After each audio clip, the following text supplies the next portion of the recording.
यानंतर आपल्यासोबत काँग्रेसचे प्रवक्ते अतुल लोंढे जोडलेले आहेत। अतुलजी, लोकशाही मराठीमध्ये आपलं खूप खूप स्वागत आहे।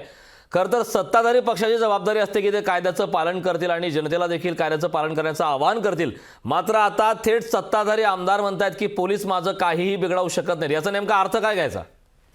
त्यांचा बाप सागर बंगल्यावर राहतो ना, असं ते म्हणाले होते की तुम्ही काहीही करा आणि माझ्याकडे या, आपला बाप सागर बंगल्यात राहतो।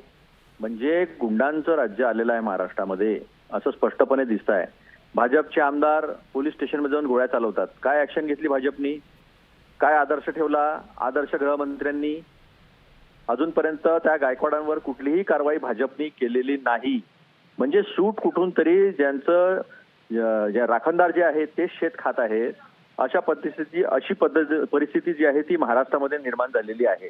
आणि गुंडांचं राज्य आलेलं आहे, गुंडाराज आहे। तिकडे बिहारमध्ये सांगत होते जंगल राज आहे। यांनी आपले उद्योग तर घालवले, पण तिकडला गुंडाराज आणि जंगल राज्य आहे ते महाराष्ट्रात आलं। पहिले खोक्याचं सरकार आलं आणि त्या खोक्याचं सरकार खोक्याचा वापर करून आता गुंडाराज केलेला आहे।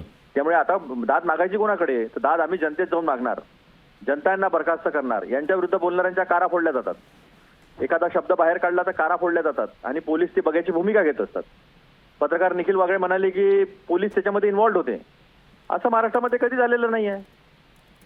आणि हे जर होत असताना महाराष्ट्राच्या गृहमंत्र्यांना ऍक्शन घेता येत नसेल तर त्यांनी राजीनामा द्यावा।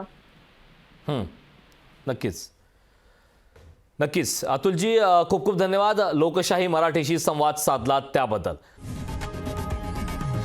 लोकशाही मराठी ऐका, पहा, जागरूक रहा।